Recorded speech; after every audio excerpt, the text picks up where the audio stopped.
नमस्कार, खास कार्यक्रम देश देशांतर में आपका स्वागत है। मैं हूं आरफा खानम शेरवानी। सुप्रीम कोर्ट ने महत्वपूर्ण कदम उठाते हुए सामाजिक न्याय से जुड़े मामलों के फौरी हल के लिए अलग से एक बेंच का गठन किया है। इसको सोशल जस्टिस बेंच ही कहा जाएगा। ये बेंच 12 दिसंबर से शुरू भी हो जाएगी और हर शुक्रवार को दोपहर बाद इन मामलों पर सुनवाई करेगी। बेंच में जस्टिस मदन बी लोकुर और जस्टिस यू ललित शामिल हैं। सुप्रीम कोर्ट ने यह भी कहा कि सामाजिक न्याय पीठ खासकर महिलाओं, बच्चों और वंचित वर्ग से जुड़े जो सामाजिक मामले हैं उनका निपटारा करेगी।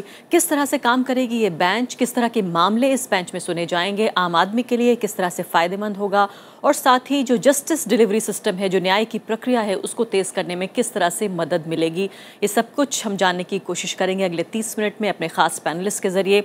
मेरे साथ बेहद खास मेहमान हैं। मुकुल मुदगल हैं जो कि चीफ जस्टिस रह चुके हैं पंजाब और हरियाणा हाई कोर्ट के। इसके अलावा दूसरे खास मेहमान हैं लॉ कमीशन ऑफ इंडिया के former member professor M Afzal Wani जो कि प्रोफेसर ऑफ लॉ हैं इस वक्त आईपी यूनिवर्सिटी में।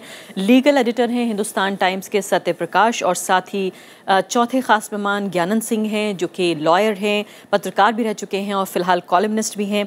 बहुत बहुत स्वागत है सभी मेहमानों का। सबसे पहले मैं आपके साथ शुरुआत करूंगी सत्य प्रकाश की। ये खबर जब सुनने में आई कि सोशल जस्टिस बेंच बन रही है, तो आम आदमी इसको किस तरह से समझे? कौन से ऐसे मुद्दे हैं जो एक आम आदमी इस बेंच के सामने उठा सकता है? देखिए, आम आदमी के लिए सीधे सीधे सुप्रीम कोर्ट पहुंचना बड़ा मुश्किल काम है। आमतौर पे जो अपील्स का जो हमारे यहाँ सिस्टम है उसमें ट्रायल कोर्ट से हाई कोर्ट और सुप्रीम कोर्ट इस तरह से मामले जाते हैं, और ये इस तरह के मामले कोई जो जिस तरह का बेंच बनाया गया उस तरह से जुड़े मुद्दे भी हो सकते हैं। हो सकता है कोई PIL किसी हाई कोर्ट में फाइल हुआ हो और उससे कोई अपील सुप्रीम कोर्ट में गया हो, लेकिन सीधे सीधे सुप्रीम कोर्ट भी लोग जाते हैं और जा सकते हैं। आर्टिकल 32 के तहत सीधे सीधे आप सुप्रीम कोर्ट में कोई मामला दायर कर सकते हैं। वो जनहित याचिका भी हो सकती है और किसी ऐसा मुद्दा हो सकता है जिससे बहुत सारे लोगों के हित जुड़े हुए हों। उसमें सिर्फ एक बात ये है कि आपको ये साबित करना होता है अदालत के सामने कि आप पब्लिक स्पिरिटेड पर्सन हैं और आपके बोनाफाइड्स को लेके अदालत को सेटिस्फाइड होना पड़ता है। लेकिन ये जो सोशल जस्टिस बेंच करके बात वैसे सुनने में अच्छी लगती है, लेकिन तो क्या ये मान लिया जाए कि अब तक सुप्रीम कोर्ट से सोशल जस्टिस नहीं हो रहा था? या जो हो रहा था उसमें बहुत देरी हो रही थी? आगे ये सवाल है कि क्या एक बेंच हफ्ते में 2 घंटे 2 बजे से 4 बजे तक इस तरह के मामलों की सुनवाई करे तो क्या ये सारे मामले निपटाए जा सकते हैं? ये 2 घंटे की सुनवाई एक हफ्ते में, क्योंकि ये जो अदालत में जो एडमिनिस्ट्रेटिव साइड पे जो चीफ जस्टिस साहब का जो आदेश है उसमें यह है कि एक बेंच मुकर्रर की गई है और वही बेंच 2 घंटे सुनवाई करेगी हफ्ते में। इसमें जो अब तक जो लंबित मामले थे वो उनके सामने होंगे और नए मामले जो सामाजिक न्याय से जुड़े हो सकते हैं उसमें बहुत सारे, एकदम से कोई खास तरह की परिभाषा नहीं दी गई है, लेकिन ये इंगित किया गया है कि किस तरह के मामले हो सकते हैं। उसमें महिलाओं से जुड़े हुए मामले हो सकते हैं, बच्चों से जुड़े हुए मामले हो सकते हैं, मिड डे मील्स, ये भी कहा गया कि एक तरफ तो जो है सरप्लस फूड जो है वो सड़ रहा है और दूसरी तरफ जो है सूखा पड़ रहा है। नाइट शेल्टर से जुड़े हुए इस तरह के मामले हो सकते हैं। लेकिन फिर वही सवाल है कि इतने सारे जो पहले से लंबित मामले हैं और जो नए मामले आएंगे सारे उन्हीं बेंच के सामने जाएंगे और 2 घंटे की सुनवाई, और 2 घंटे में क्या ये समय सफिशिएंट है कि नहीं। और दूसरा जो मैंने शुरू में कहा कि क्या ये मान लिया जाए कि अब तक चूँकि जो संविधान की प्रस्तावना है उसमें justice social, economic and political, ये इसको अचीव करना गोल है हमारे कॉन्स्टिट्यूशन का, और इसके लिए जो अलग अलग जो संस्थाएं बनी हैं और जो हमारे जो 3 पिलर्स ऑफ डेमोक्रेसी, उसमें जुडिशरी एक अहम पिलर है। और हम लोग जहाँ सब जगह से फेल हो जाते हैं फिर जुडिशरी में जाते हैं, और अब जाके जुडिशरी को ये रियलाइजेशन अगर हो रहा है कि एक सोशल जस्टिस बेंच अलग से बनना चाहिए, तो कई तरह के सवाल उठते हैं। वैसे हम मान सकते हैं कि जो भी शुरुआत है अच्छी शुरुआत है। हाँ। एक प्रयोग किया जा रहा है और ये एक्सपेरिमेंट कितना सफल होता है इस पर भी सवाल है। इस पर सफल होगा तो आगे इसको देख सकते हैं। मुकुल मुदगल जी, मैं आपकी तरफ आना चाहती हूँ उन तमाम सवालों के साथ जो सत्य प्रकाश ने अभी उठाए हैं। क्रिटिकल आई जो है उनकी इस मुद्दे पर रही है। बताइए फिलहाल की पहली बात तो क्या जो टाइम लिमिट है वो बहुत कम है? दूसरे सबसे बड़ी बात तो ये क्या एक गिल्ट का एडमिशन है कि वाकई चूंकि इतने लंबित मामले पड़े हुए थे, इतने पेंडिंग मामले पड़े हुए थे और आम आदमी की जो अप्रोच है, क्या वो वाकई देश की जो सबसे ऊंची अदालत है उस तक नहीं हो पा रही थी? क्या ये माने कि इस बेंच का अब गठन और खासकर जो नाम उसको सोशल जस्टिस बेंच दिया गया है, क्या ये एक इस गिल्ट का एडमिशन भी है, और कितनी एफिशिएंट ये हो सकती है, इस पर भी सवाल है। देखिए, अगर एक स्पेशलाइज्ड बेंच बनाई जा रही है, इसका मतलब ये नहीं कि सोशल जस्टिस के मामले पहले निपटाए नहीं जा रहे थे। इससे बनाने से ये फ़ायदा होगा कि एक ही बेंच और एक ही अप्रोच रहेगी और कंसिस्टेंसी रहेगी डिसीजंस में। हाँ, मैं ये मानता हूँ कि 2 घंटे का जो शुरू में टाइम दिया गया है, इसको एक्सपीरियंस के बाद बढ़ाया जा सकता है और बढ़ाया जाना चाहिए, क्योंकि बहुत विविध प्रकार के मामले सुप्रीम कोर्ट में सोशल जस्टिस के साथ अफेक्टेड हैं।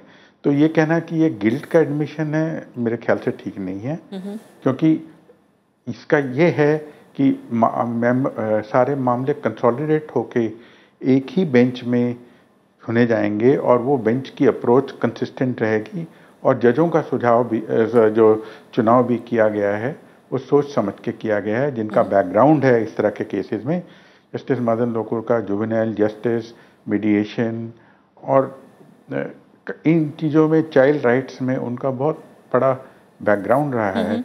ललित साहब एमाइकस क्यूरी रहे हैं सुप्रीम कोर्ट में कई इंपॉर्टेंट मैटर्स में। तो इन लोगों का ये बैकग्राउंड देते हुए इनको अगर चुना गया है, और ये इन जजों का टेन्योर भी लंबा है, तो इसकी वजह से कंसिस्टेंसी आ जाएगी। मैं ज़रूर मानता हूँ कि 2 घंटे का टाइम शायद कम पड़ेगा, लेकिन अनुभव के साथ इसको बढ़ाया जा सकता है, और मेरी राय में बढ़ाना जाना चाहिए। जी, मुकुल मुदगल जी, दूसरा महत्वपूर्ण सवाल जो उठ रहा है, जो प्योरली मैं एक sociological social justice point of view से आपसे पूछना चाहती हूँ कि ठीक है, महिलाओं और बच्चों की बात तो ठीक है, लेकिन क्या ये महिलाएं और बच्चे उन वंचित समाजों से भी आएंगे, या पूरे तरीके से हम उन वंचित समाजों की भी बात करें जो शायद भारत की बहुत तेज़ रफ्तार जो ग्रोथ हुई है, जो विकास हुए, उसमें कहीं ना कहीं पीछे छूट गए हैं? क्या ये बेंच ये भी इंश्योर करेगा कि उस तरह के मामले सामने आएँ जहाँ पर जो संवैधानिक अधिकार हैं, जो बराबरी की बात है, जो कॉन्स्टिट्यूशनल राइट्स हैं एक आम भारतीय के, वो उसे हासिल हों? क्या ये एश्योरेंस हमें मिल सकता है? क्या ये माने कि जो पिछड़े समुदाय हैं उनके लिए अदालत अब सबसे ज़्यादा आगे बढ़कर उन्हें इंसाफ देगी? बिल्कुल, ये हमारी पूरी उम्मीद होनी चाहिए, और मुझे पूरी आशा है कि उनको ये न्याय मिलेगा। देखिए, अभी तक एक हमारा बहुत अंडर यूटिलाइज्ड एस्पेक्ट है सुप्रीम कोर्ट के लिटिगेशन का, वो जो लीगल एड का है। लीगल एड इन सब व्यक्तियों को उपलब्ध है, उनको खुद ही नहीं पता कि हमें लीगल एड मिल सकती है, इसलिए उनका ज्ञानवर्धन करना ज़रूरी है कि लीगल एड अवेलेबल है, और आप लोग आके इसमें अगर ये शिक्षा वंचित समाज के लोगों को दी जाएगी, तो वो अपना न्याय आने के लिए सामने आ सकेंगे, ग्रुप बना के, इकलौते या जैसा भी हो। और मुझे उम्मीद है कि इससे जन चेतना जागेगी। जी हाँ, 2 बहुत महत्वपूर्ण बातें आपने कही हैं मुकुल मुदगल जी। पहली बात तो आपने ये कहा है कि जो लीगल एड है, यानी कि कौन कौन से हमारे अधिकार हैं, यही हमें सबसे पहले मालूम नहीं है, क्या इसके बारे में भी पहल होगी? प्रोफेसर वानी, ये बताइए कि खासकर जब वंचित समुदायों की हम बात करें, महिलाएं हम जानते हैं कि इन जनरल वंचित हैं, और अगर वंचित समुदायों की अगर जिक्र कर ले तो वो और ज़्यादा डबली ट्रिपली मार्जिनलाइज हैं औरतें। तो उस लिहाज से काफ़ी महत्वपूर्ण हो जाता है कि पहल की जा रही है कि उनको इंसाफ मिले। बच्चों की हक का हम जिक्र कर रहे हैं, और जो कैटेगरीज रखी गई हैं कि खासकर इस तरह के मामले सामने आ सकते हैं। पहली बात, जो लीगल एड की बात की गई है कि क्या इस तरह के लिए वर्कशॉप्स होंगी, किस तरह से ये मामला सामने आएगा? क्योंकि हम जानते हैं कि जो आम आदमी है, बल्कि आम आदमी नहीं, जो गरीब आदमी है वंचित समुदायों का, उसके तो अदालत पहुंचते पहुंचते पैरों में छाले पड़ जाते हैं। जो बुनियादी बात है ये सोशल जस्टिस बेंच की, मैं ये समझता हूँ कि ये काफ़ी पॉजिटिव एक मेजर है, और इसका आना काफ़ी ज़रूरी था। अगरचे हमारे सुप्रीम कोर्ट की जो हिस्ट्री है पब्लिक इंटरेस्ट लिटिगेशन या सोशल एक्शन लिटिगेशन में, वो बहुत अच्छी रही है, लेकिन अब चूँकि ग्लोबलाइजेशन और जो इकोनॉमिक ट्रांसफॉर्मेशन हो रहा है, उससे सोशल जो नॉर्म्स हैं उनमें काफ़ी चेंज आ रहा है, और वैल्यूज़ का डिजनरेशन भी काफ़ी आ रहा है, और मार्केट का काफ़ी इन्फ्लुएंस है। तो इस की वजह से ज़रूरी था कि सोशल जस्टिस को ज़्यादा फोकस में लाया जाए, अगरचे सारे बेंच जो है, जस्टिस जो है हर मैटर का एक सोशल एंगल होता है, अगरचे वो पॉलिटिकल भी हो, इकोनॉमिक भी हो नेचर में, लेकिन सोशल एंगल इसका ज़रूरी होता है। लेकिन इसको अब इस सिचुएशन में जो ट्रांजिशन है नेशन में, सोसाइटी का जो हो रहा है, उसमें सोशल जस्टिस को फोकस में ज़्यादा लाने के लिए बेंच की ज़रूरत थी। और इससे इम्पैक्ट होगा जो लॉयर्स की रिसर्च है, अब वो ज़्यादा सोशल ओरिएंटेड हो जाएगी, और जो यूनिवर्सिटीज़ जो रिसर्च करते हैं, जो वो जूरिस्प्रूडेंस प्रोड्यूस करेंगे, उसमें भी उसका ज़्यादा इम्पैक्ट होगा। और अब तक इससे एक एम्पिरिकल जो अप्रोच है वो ज़्यादा बढ़ेगा। और इसमें हमें पता है कि जो सोशली जो ग्रुप्स हैं, वीकर सेक्शन हैं, उनमें वीमेन, चिल्ड्रन, वर्कर्स या और लोग हैं, उन पे एक अच्छी तरह से एम्पिरिकल रिसर्च ज़्यादा होगी। और उसमें जो इंस्टीट्यूशंस जो हैं, चाहे वो एकेडमिक इंस्टीट्यूशन हैं या कमीशंस या इन्फोर्समेंट एजेंसीज़ हैं, उनमें एक ये डायरेक्शन आ जाएगी कि हमें सोशल एंगल से अपने मैटर्स को ज़्यादा आगे लाना चाहिए। और अगर उन सोशल मैटर्स पे ज़्यादा जोर दें तो उससे ये होगा, पॉसिबिलिटीज़ हैं कि जो वीकर सेक्शंस की सफरिंग्स हैं वो ज़्यादा अच्छी तरह से सामने आ जाएंगी, और जो सोशल नॉर्म्स जस्टिस के हैं वो प्रोमिनेंट हो जाएंगे। लेकिन प्रोफेसर वानी, क्या ये बात जो सत्यप्रकाश कह रहे थे काफ़ी अहम बात है कि क्या वाकई इस बात का रियलाइजेशन, एक अंदर से इस बात का एहसास ज़रूर हुआ है कि शायद सामाजिक न्याय जो है वो उस हद तक अदालतों के ज़रिए नहीं दिया जा रहा था। आपने कहा कि काफ़ी बदलाव हुए हैं सामाजिक, आर्थिक और राजनीतिक, तो क्या ये एक रियलाइजेशन है कि वाकई इसको अलग से अहमियत देने की ज़रूरत थी और अब दी गई? नहीं, हम ये समझेंगे कि जब कोई चीज़ शुरू हो जाती है, जैसे अर्ली 80s में सोशल एक्शन लिटिगेशन या पब्लिक इंटरेस्ट लिटिगेशन का जब शुरू हो गया, तो एकदम हम ये नहीं कह सकते हैं कि ये पूरा अरूज पे पहुंच जाए, लेकिन इसमें टाइम लगता है और इसके डिफरेंट डायमेंशंस थे। उस ज़माने में डिफरेंट डायमेंशंस थे। और उसके बाद जब अर्ली 90s में जब नया या ग्लोबलाइजेशन का आया और मार्केट का इन्फ्लुएंस ज़्यादा बढ़ गया, तो इसमें नए मुद्दे आ गए। और इंटरनेशनल इंस्ट्रूमेंट्स में जो नॉर्म्स हैं हम उनको फॉलो करने लगे, जैसे चाइल्ड राइट्स कन्वेंशन है या विमेन के बारे में जो बीजिंग कॉन्फ्रेंस हो गई और चीज़ें, उनका इन्फ्लुएंस आ गया। और दूसरी ये चीज़ें हैं कि अब इंटेलेक्चुअल प्रॉपर्टी राइट्स का ज़बरदस्त वो है कि उससे क्या इम्पैक्ट होगा सोसाइटी पे, हमारी पावर्टी लेवल को देख के फार्मर्स पे क्या इम्पैक्ट होगा और चीज़ों पे क्या इम्पैक्ट होगा। उसके लिए ये बेंच काफ़ी ज़रूरी है और स्पेशलाइज्ड अप्रोच इसका रहेगा। इसके साथ साथ जो टेक्नोलॉजी का डेवलपमेंट हो गया, यूज़ ऑफ टेक्नोलॉजी से काफ़ी सोशल इश्यूज आ गए, कई सेक्शंस ऑफ सोसाइटी जो हैं वो वल्नरेबल हो गए। तो उसको भी देखने के लिए एक स्पेशलाइज्ड अप्रोच की बहुत ज़्यादा ज़रूरत है। लेकिन मैं ये कह सकता हूँ कि ये बेंच अलग से वो जो मकासद हो सकते हैं इसके, वो अचीव नहीं कर सकता जब तक कि लॉयर्स की लेवल पे और एकेडमिक लेवल पे काफ़ी रिसर्च ना हो और उसका नेचर एम्पेरिकल होना चाहिए, ताकि दे गेट द फीडबैक उनको मिल जाए सोसाइटी से और ये सारे इंस्टीट्यूशन मिल के। यानी आपने जो है जजों के अलावा वकीलों की भी बात कही है कि जो चुनौतियां इस क्षेत्र में हैं। ज्ञानन जी, जो लीगल एड की बात है, कहा यह भी जाता है कि अगर गरीब आदमी को, वो आदमी जो न्याय से वंचित रहता है, अगर उसे ये पता चल जाए कि उसके अधिकार क्या हैं और कैसे उन्हें हासिल कर सकता है, तो शायद आधी से ज़्यादा समस्या हल हो जाएगी, क्योंकि अदालतें हमारी काफ़ी एफिशिएंट हैं। किस तरह की लीगल एड की बात हो रही है जब मुकुल जी ये कह रहे हैं कि लीगल एड का भी एक सिस्टम जो है वो पैदा होना चाहिए अदालतों की तरफ से?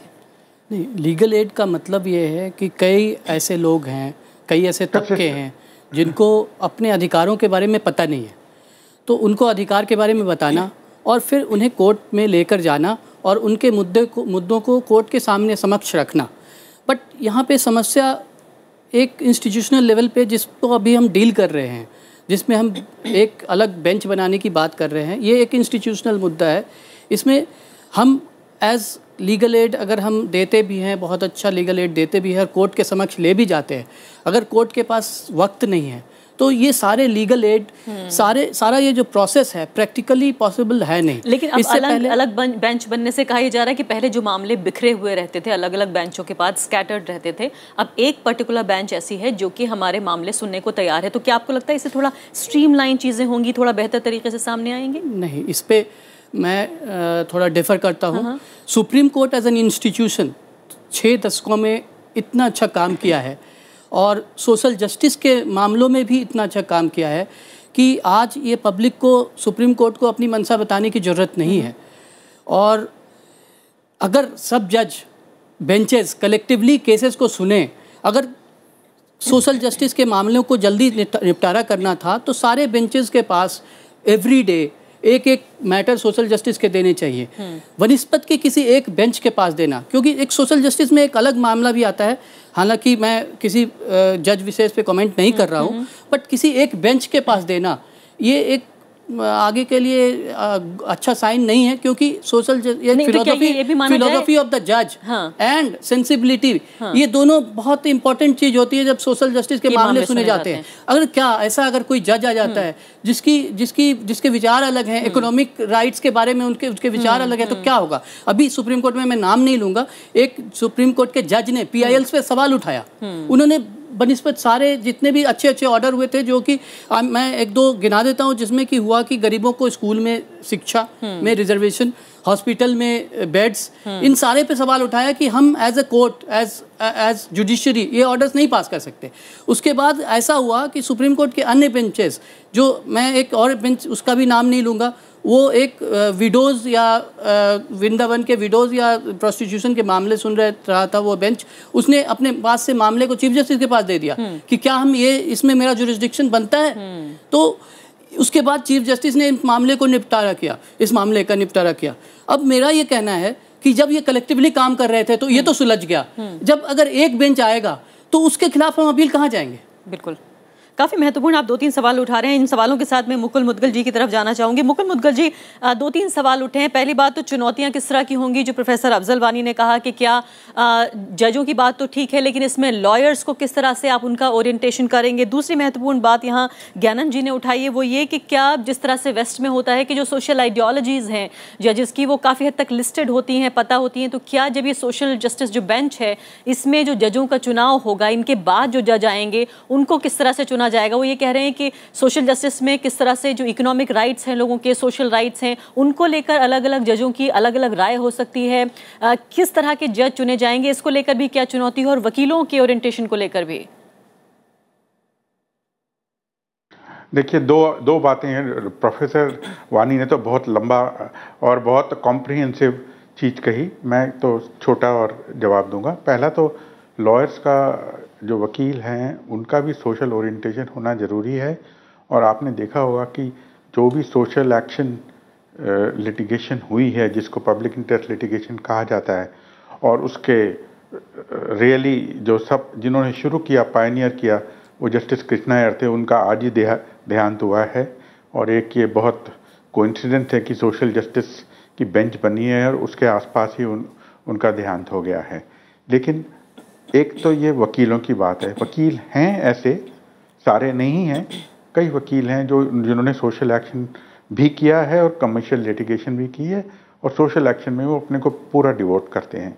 इसीलिए अमाइकस क्यूरी का सिस्टम है सुप्रीम कोर्ट में। दूसरा सवाल आपने कहा कि ये सोशल ओरिएंटेशन होनी चाहिए, कुछ जजों की नहीं है। इन्होंने जो बोला, इकोनॉमिक लिबरलाइजेशन से बहुत सवाल उठ रहे हैं, ये उन्होंने बिल्कुल ठीक बोला। और इसलिए ऐसे जजेस की ज़रूरत है जो अपना प्रीएम्बल का ध्यान रखें कि it's a socialist Republic of India, socialist democratic and secular Republic of India. तो अगर इन चीज़ों का ध्यान रखें, ये तो चीफ जस्टिस पे निर्भर करेगा कि वो कैसे जजेस को अपॉइंट करेंगे। और दूसरा ये कि हर बेंच के पास एक होना चाहिए, उससे मैं सहमत नहीं हूँ, क्योंकि कई बेंचेस का सोशल एक्शन लिटिगेशन में दूसरा अप्रोच होता है और वो अपनी फिलॉसफी पर निर्भर करता है। तो मैं ये सोचता हूँ कि एक बेंच होना तो कंसिस्टेंसी आ जाएगी। यस, समय ज़्यादा मिलना चाहिए उनको, और मुझे लगता है कि जब पता लगेगा कि प्रेशर वर्क कितना है और काम कितना हो रहा है, तो चीफ जस्टिस ज़रूर इस पे पुनर्विचार करके इस समय को बढ़ा सकते हैं और उनको बढ़ाना चाहिए। जी हाँ। सदर प्रकाश जी, क्या ये जिस तरह से ज्ञानंद सवाल उठा रहे हैं कि कहीं दूसरी बेंचों को ऐसा तो नहीं लगेगा कि उन्हें ये मामले नहीं लेने हैं? अब चूंकि एक बेंच है सोशल जस्टिस मामलों के लिए, इसलिए दूसरी बेंचों के पास ये मामले नहीं जाएंगे, क्या इसको इस तरह से भी माना जाए? एक जो चीज़ जो समझने की है, इस बेंच का नाम रखा गया है सोशल जस्टिस बेंच।